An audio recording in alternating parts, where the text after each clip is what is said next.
বিধানসভা নির্বাচনে অন্যতম একটা গুরুত্বপূর্ণ বিধানসভা কেন্দ্র হচ্ছে বেহালা পশ্চিম। সেখানে এবারে প্রার্থী হিসাবে যার নাম মনোনয়ন হয়েছে তিনি হলেন রত্না চট্টোপাধ্যায়। বহুদিনের পরিচিত মুখ তৃণমূলে। তিনি ঠিক কি বলেছেন প্রার্থী হওয়ার পর শুনে নেব।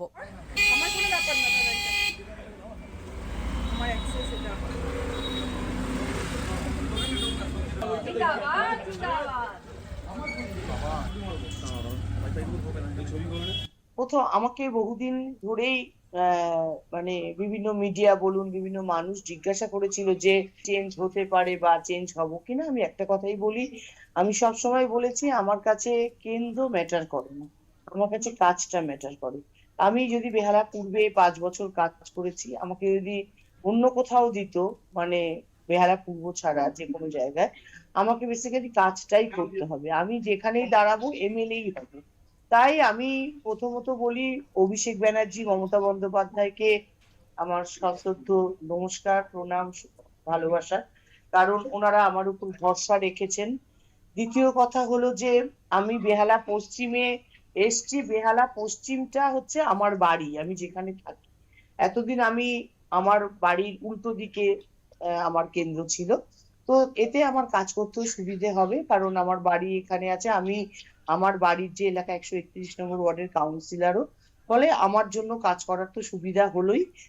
আর বেহালা পূর্বের সমস্ত কাউন্সিলর, সমস্ত মানুষকে আমি ধন্যবাদ জানাবো। 5 বছর তারা আমাকে অত্যন্ত সাহায্য করেছে কাজ করতে। তারা সাহায্য না করলে আমি কাজ করতেই পারতাম না।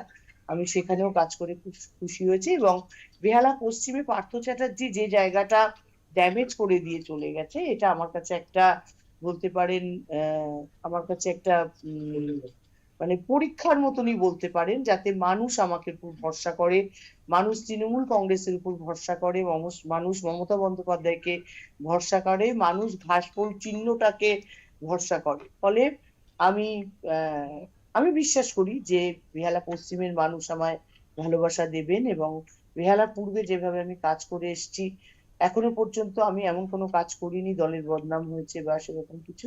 তো বেহালা পশ্চিমের মানুষের কাছে আমি আমার আশীর্বাদ চাইবো, এবং আমি দলের কাছেও কৃতজ্ঞ থাকলাম।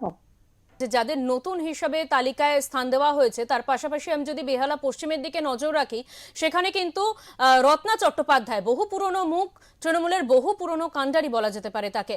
সে বিষয়ে তোমার কাছ থেকে একটু জানতে চাইবো। তিনি কিন্তু আজকে দেওয়াল লিখনের মাধ্যমে তার প্রচার কার্য তো বলা যেতে পারে শুরু করে দিলেন। সে বিষয়ে তোমার কাছ থেকে জানতে চাইবো সঞ্জয়। একদম। এবার বেহালা পশ্চিমে যে রত্নার নামটা দীর্ঘদিনের কদিন রাজনীতিতে একটা যেন ওলট পালট হচ্ছিল, রত্নার নাম পরিবর্তন হবে, ওই জায়গা অন্য কেউ হবে, কিন্তু শেষ পর্যন্ত রত্না চট্টোপাধ্যায়ের ঢেউয়ে উড়ে গেল।